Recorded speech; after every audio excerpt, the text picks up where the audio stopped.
you have any questions at all, please feel free to throw them in the chat. I won't see the chat until after the presentation's done, but I'm going to be happy to answer as many questions as you guys have.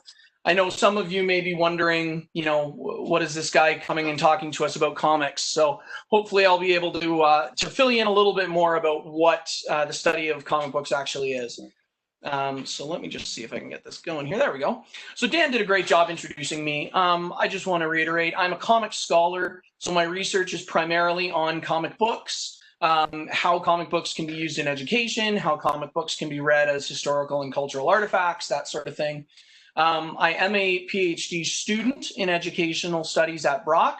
I was born and raised in Niagara Falls, and I absolutely love it here. But I did do my undergrad at Western, not because I didn't get into Queens, Dan, but because Western was where the teacher that I wanted to study with for my undergrad was. My undergrad is in a Bachelor of Music, Operatic Vocal Performance, which is why you guys can probably guess why I'm a member of the Niagara Men's Chorus. And my wife also did her Bachelor of Music at Western. So we had a fantastic time down there in our undergrad. And I ended up staying at Western to do my Bachelor of Education.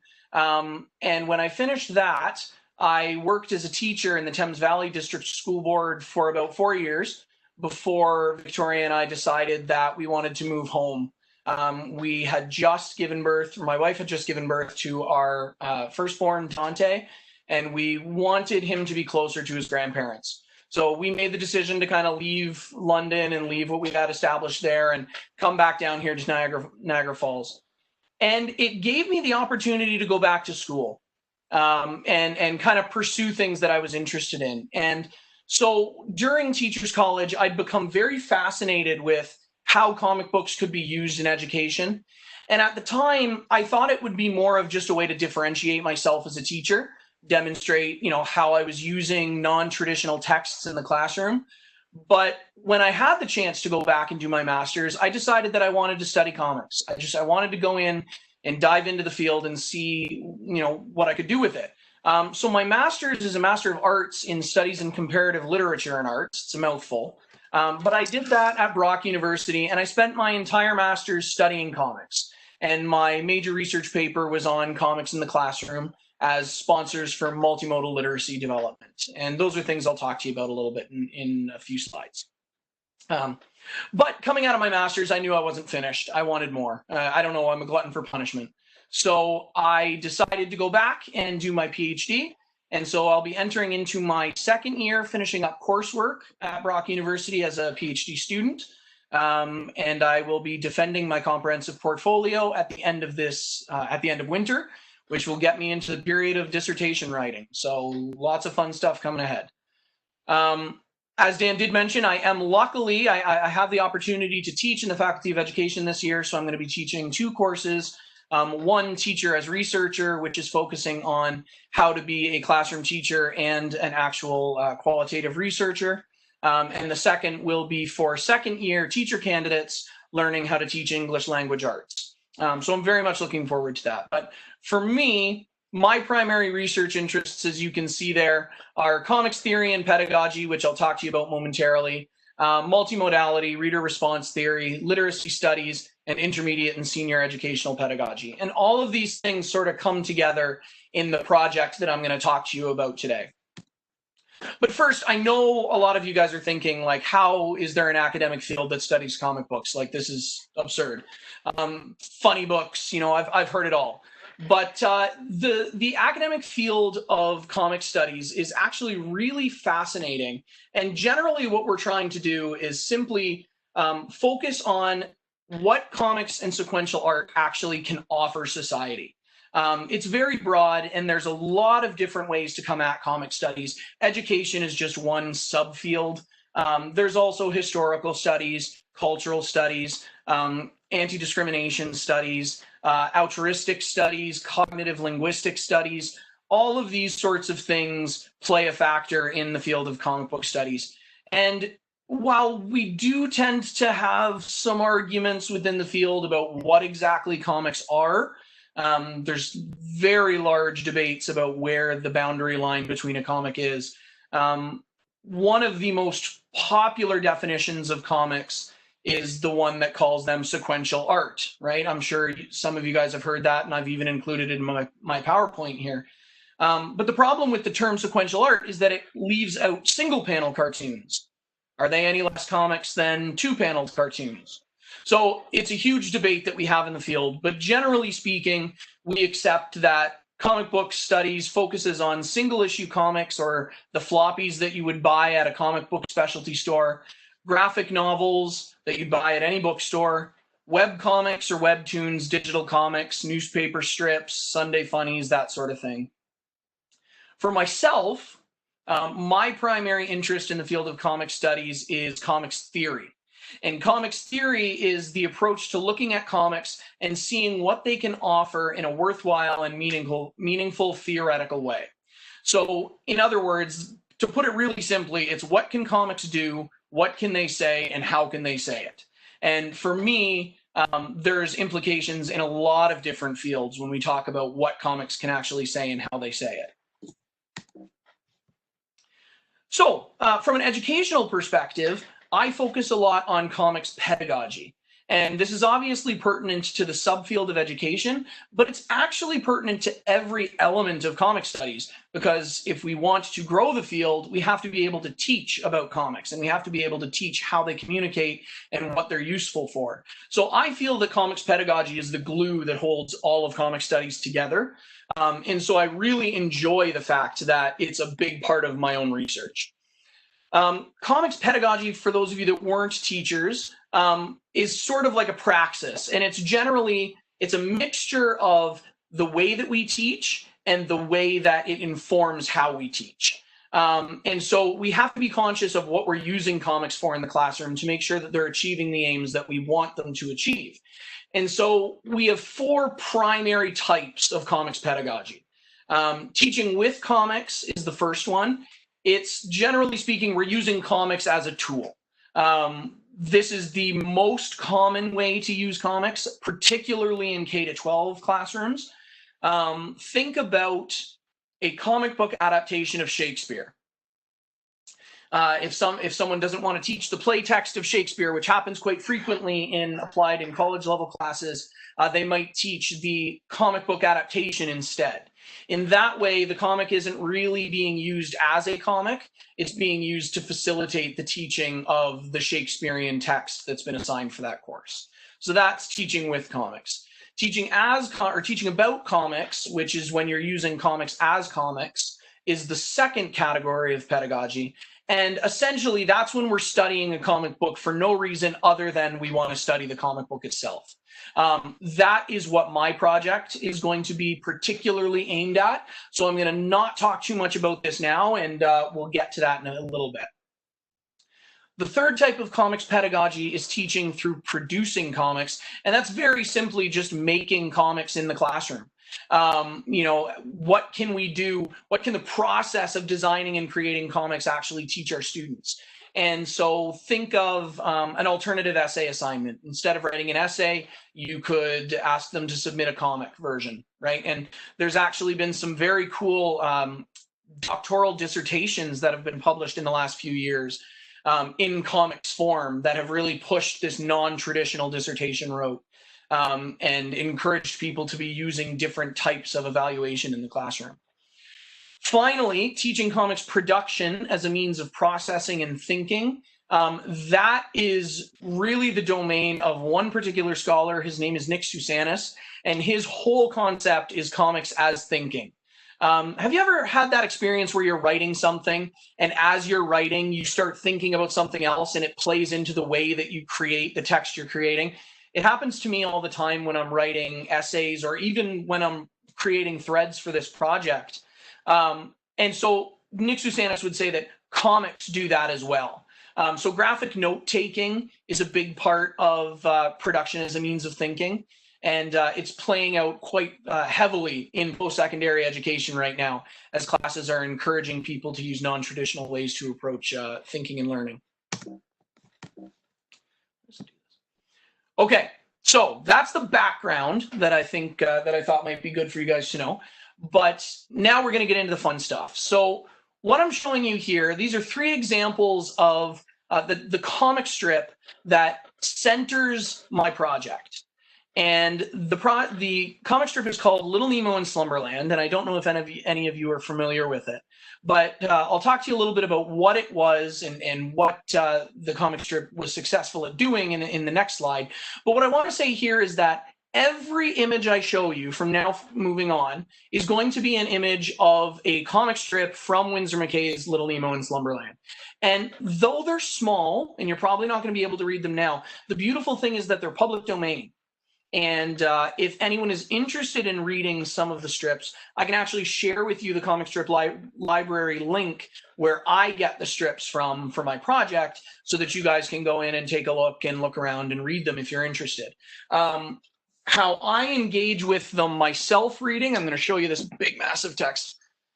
This is the book that I'm reading the strip from for my project. I don't know if you can actually get a sense of the scale online, but the book is massive. And that is because Little Nemo and Slumberland was a full-color, full-page strip that was published in the early 1900s in the New York Herald from 1905 to 1911, and then again from 1924 to 1927. And it was published under a different name in the Land of Wonderful Dreams from 1911 to 1914 at William Randolph Hearst's The New York American newspaper. For its entire run, it was a full-page, full-color strip, and Little Nemo and Slumberland is recognized today as Windsor McCay's masterpiece, mainly because he was a formalistic pioneer. He really pushed the boundaries of what comics could do in the early 1900s, and he played around with spatial design and panel layout. He played around with the use of color, timing, pace. He loved architecture and was very influenced by the 1893 Columbian Exposition. So his work drips with Art Nouveau influences. And he really he blew everyone else out of the water when this was being published in the 1900s. It was so popular that it became a musical in 1907. Some of you might be familiar with Victor Herbert, who created Little Nemo for the stage. And I actually recently got a copy of the CD. There's only one recording of the entire musical, as far as I know, in existence. I've done some looking, and it was recorded by the Comic Opera Guild in Michigan. And I just purchased a copy of the CD, and my son quite enjoys listening to it in the car. But it was incredibly popular. Little Nemo was porcelain figurines, tiny little action figures, tin toys for kids. It was directed very specifically at children, which was the opposite of Windsor McCay's other strip being published at the time, which was The Dream of Rarebit Fiend. Both strips were similar in that they explored dreaming. Little Nemo and Slumberland tells the story of a little boy who falls asleep and visits the magical world of Slumberland to be the playmate of the king's daughter. Dream of the Rarebit Fiend is a much more adult story that focuses on nightmares. And the gag is, in both strips, they wake up in the final panel and realize that they've been dreaming. They were both being published at the same time, one directed at adults, one directed at children. The difference being that Dream of the Rarebit Fiend was black and white and was not published in full color like Little Nemo was. So, just to tell you briefly, my project is called Welcome to Slumberland. And essentially what I'm doing is tweeting a strip every single day for people to engage with. And the way that this came about was that I was doing an LTO. I was teaching an English class at St. Paul High School in Niagara Falls up until the school closures for COVID-19, at which point the classroom teacher returned and I was out of an LTO. I was still teaching at the university and working on the Foundations of Education class there, but I wanted something else to do. So I decided to do a pilot study. And it worked out really well that this was coordinated with the MyTax Research Training Award that was being given out at the university. And it was a $6,000 award that I won for my project, working with some other scholars on design thinking projects. Basically, all I had to do was submit research ethics application to the university. They took a quick read through it, made sure I wasn't doing anything untoward, and they gave me approval with no revisions on my first round, and I commenced the project on May 27th, 2020. And I created my own Twitter page for it to start fresh. It's not my own personal page. It's a unique page that I'm using for the research. So the purposes of the research is to investigate how individual meaning making is constructed between a reader and a text, as well as how that process is impacted by the digital social space on Twitter. What I mean by meaning making as constructed is that I'm coming at this research from a transactional perspective. And for those of you who are unfamiliar with transactional reading, it essentially states that when we read something, we are going into relationship with the text. And both the text and the reader are changed by the coming together.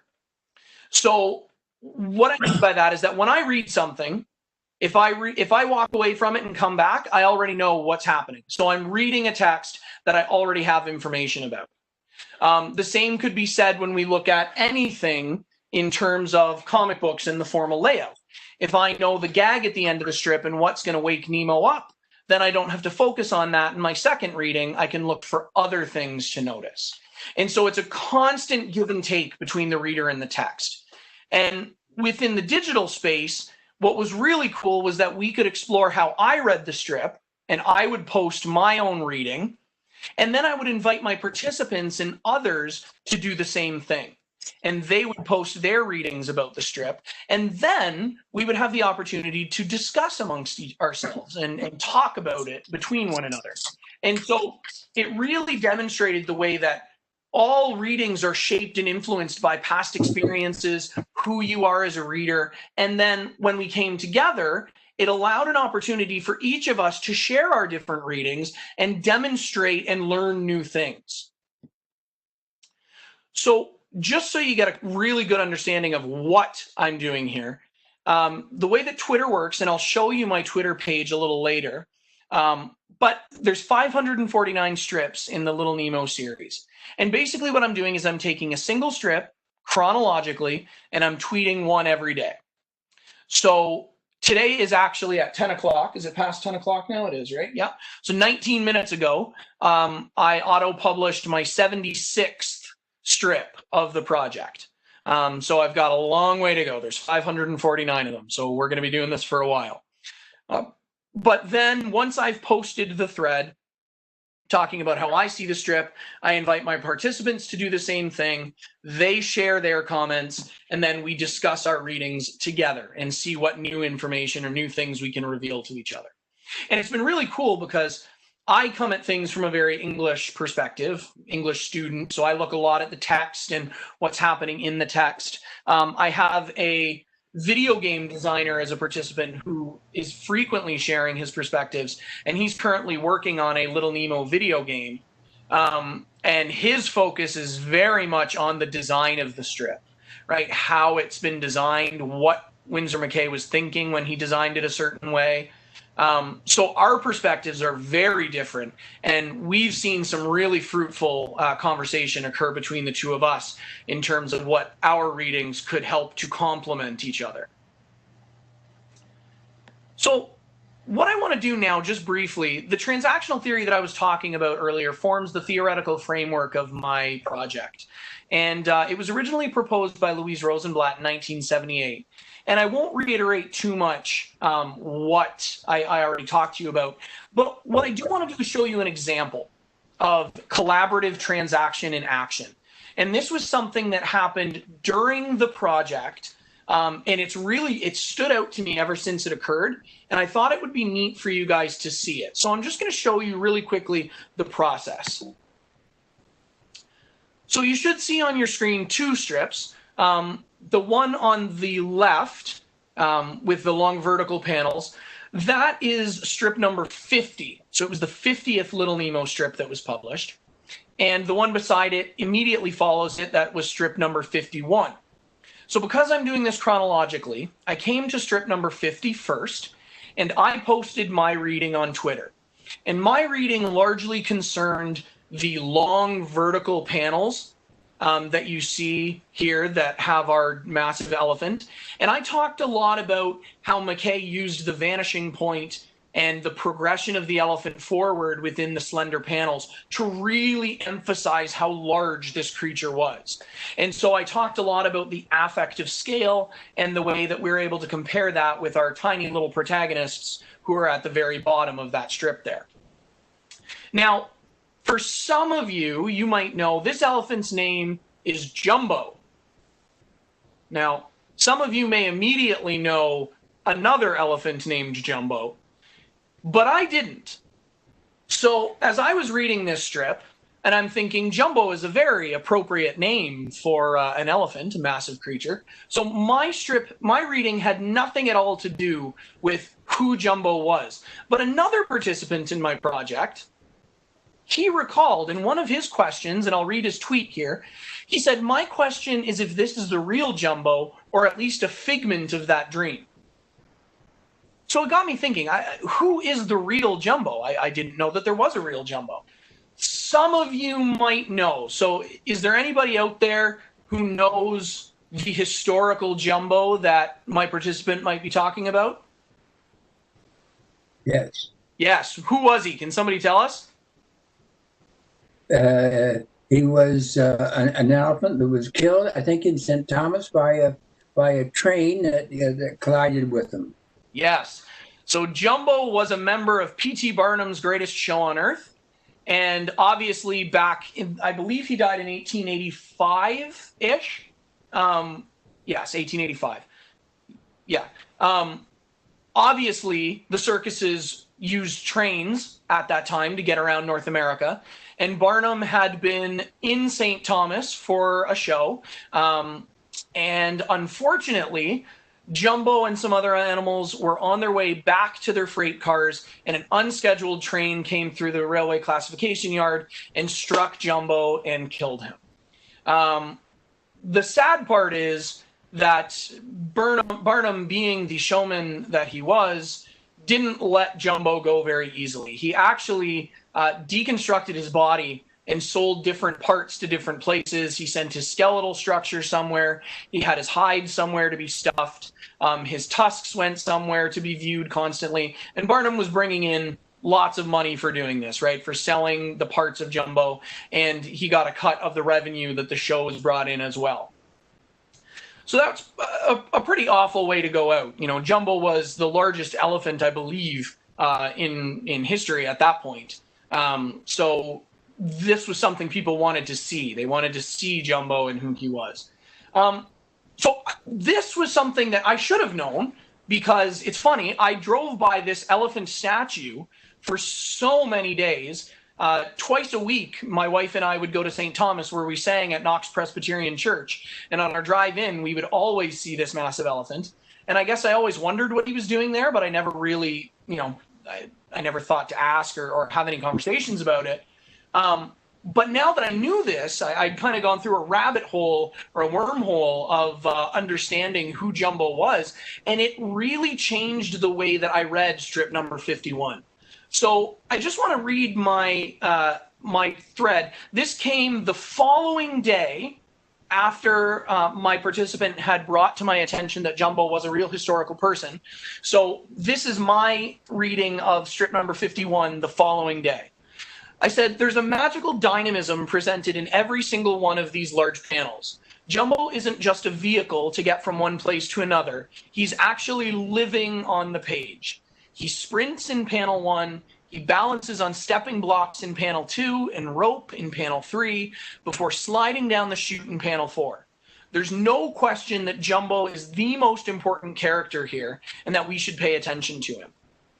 In life, Jumbo was an attraction, and even in death, he was separated and made to continue that tradition in pieces. But in the dreamscape informed by Nemo's memory or unconscious mind, Jumbo is able to run and perform and be whole again. I recognize that he's still working in Slumberland and not entirely free, but if nothing else, this strip brings him back together and celebrates him by allowing him to live." So when I talk about transactional readings, I will never be able to read these strips now without seeing Jumbo the historical elephant.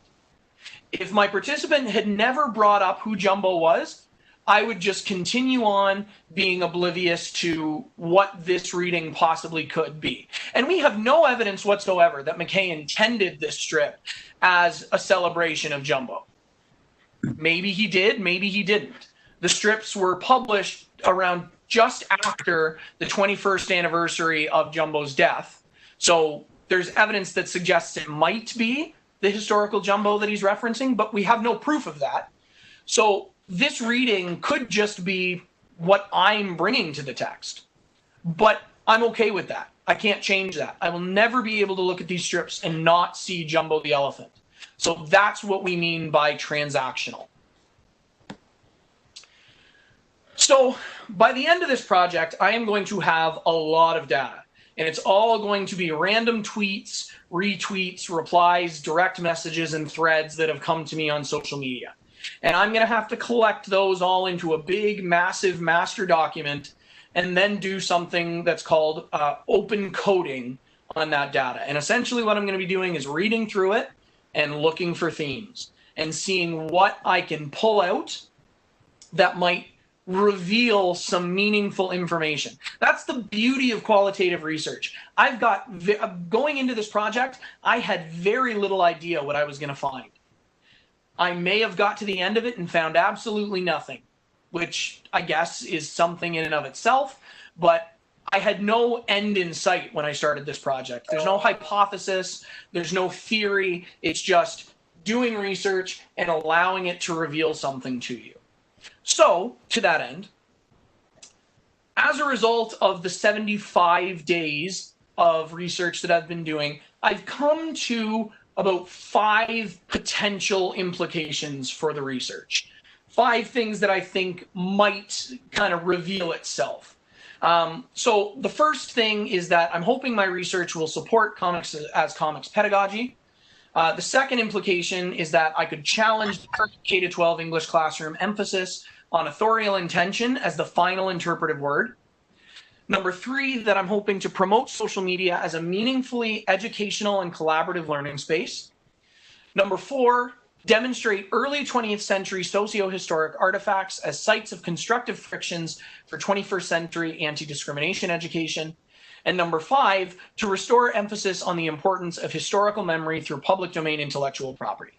So I just want to talk about each of these very, very quickly because I know I'm running up on half an hour here. So the first implication is simply to support comics as comics pedagogy. And for me, comics as comics pedagogy is important because when we study comics, we are studying multimodal texts. And multimodality is simply any text that is built upon more than one mode. And when I say modes, I'm talking about ways of communication. So for instance, novels are monomodal because they are built on text. Comics are multimodal because they are built on text, image, space, gesture, etc. Okay? It's the easiest way to define multimodality. And when we talk about sponsorship of multimodal literacy, comics have the opportunity to allow students to engage in the critical understanding that is required to read these texts. And because a lot of contemporary media is multimodal, think about it. Social media, television, everything that they do online is multimodal. Comics are a great way to have print-based multimodal texts in the classroom that you can use to enhance that learning for our students. The second implication is one that's really important to me, and it's to challenge authorial intention as final interpretive word. It irks me when we ask our students, what did they mean?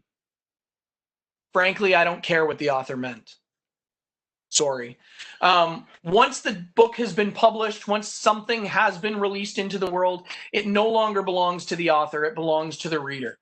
And what the reader sees might be entirely different than the author intended. And that's okay, right? Now, I don't mean to suggest that authorial intention is not an important element. It certainly is, but it's only one reading.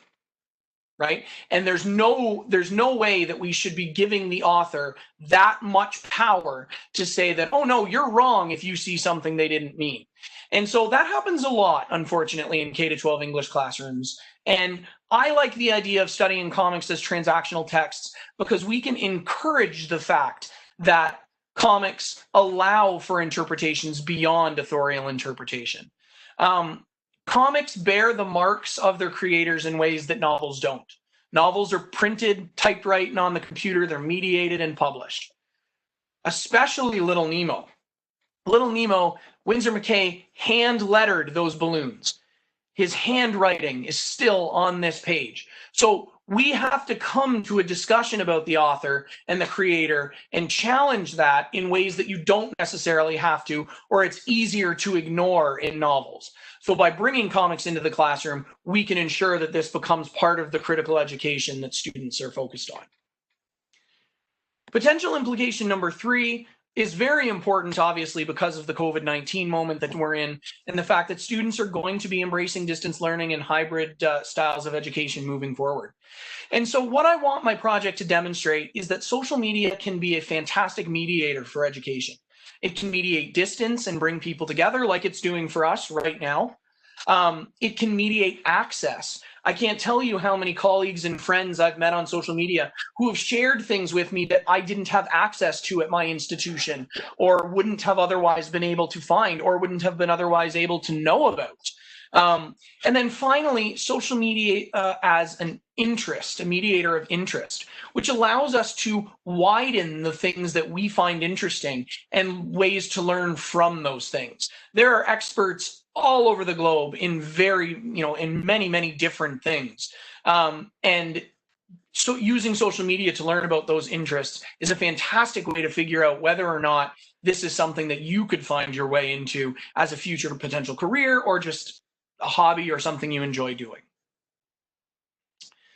Now, implication number 4 is very important, and especially because of our current socio-historic moment. I really want this strip and the project to challenge the 20th century preeminence of American pop cultural caricature. Because Windsor McCay loved American pop culture, it finds its way into Little Nemo everywhere. And unfortunately, that includes a lot of harmful stereotype and racial and ethnic caricature. The strip that I've shown you here is one of the more awful representations of a group of indigenous people that McCay has used in his series. So what this does for us today when we come to these things is that we have to challenge them. And that's what anti-discrimination education is all about. It's about finding ways to eliminate discrimination and provide equity and fair access to education for everyone. And so, yes, this is it has been a challenge coming to these strips because, they're uncomfortable. But through that discomfort, right, we can challenge what has come in the past, and we can be allies towards anti-Black racism and other forms of discrimination today. If we know what has happened, how it's happened, and why it was wrong, then we're well on our way to ensuring that we don't repeat the mistakes of the past. Finally, the last implication that I see my project possibly being useful for is to restore emphasis on historical memory. And historical memory is very different than the canon. And what we know of as the canon, the great works of any field, comic studies has grappled with the canon as well. And even though we're only 20 years old, there are still people who would like to canonize comics so that we know what the big ones are, what comics you have to read. And my work wants to be critical work against the canon. Canons are largely a collection of white, Eurocentric, cishet male writings. And it's important that we challenge that as well. And there's a lot of writing on how the canon does violence to women and Black, Indigenous people of color, and the loss of their works that have been supplanted by white European works. And so when I talk about historical memory, what I'm saying is that it does not equal canonization. What it does is it traces a lineage of influence. And so a lot of comics creators today have been influenced by Windsor McCay. So while he is formally brilliant, and if we were going to create a canon, Little Nemo of Slumberland would belong there, historical memory doesn't reify him for that purpose. It suggests that we study it because it influenced creators that came later. And so when we think about it that way, we're not canonizing something just because it is an artistic, it is artistic perfection. We are placing it in the historical memory because it is valuable for us as we move forward. So I know I'm running out of time, but what I wanted to do really quickly, and I won't show you my website, I'll show you the Twitter page, just so you can see what it is that I'm doing and how I'm doing it. So this is my Twitter page for the project, and I'll show you this here. I've got a table of contents. So if we click on this, you can see all of the strips that we in the past. Load for me quickly. And you can easily get to them. You can easily click on and go and see some of the ones that we've talked about previously. So there's quite a few there. But I'll show you a strip from yesterday. I won't show you today's because I don't think anybody's talked about it. But I'll show you yesterday's. Nope, that's today. So yesterday's. Yeah. So what I do is I publish the strip in my tweet. Because it's public domain, I can tweet them and everybody can see them, so I can share it. And people can read them here or however else they want to read them. And then you'll see that my thread follows. So anything by Welcome to Slumberland is what I've said about the strip. And then I have other participants who comment and bring in different thoughts. And that's one person's contribution, Alex K. And I'll show you, there's one other one I can see right here. Oh, it's just Alex K again. So buried in with each of these subtweets, there are other people who are commenting and sharing thoughts about specific. There's another one there. There's the same fellow who brought up Jumbo. But so what this demonstrates for you is that when I go to do my data analysis, I have to go through each of those individual tweets. I have to copy those tweets over, and I have to copy the tweets and replies from participants. So data analysis is going to be a bit of a fun job for me, but that's future Zach's problem that I'm going to get to eventually. So yeah, so that's it, guys. Thank you so much for letting me talk about the project, and I would be really happy to answer any questions that you guys have about anything, comic studies, comics in the classroom, my project itself, whatever you have questions about, I'd be happy to answer.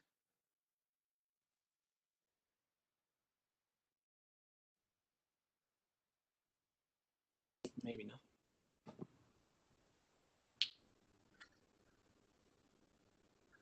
Hi.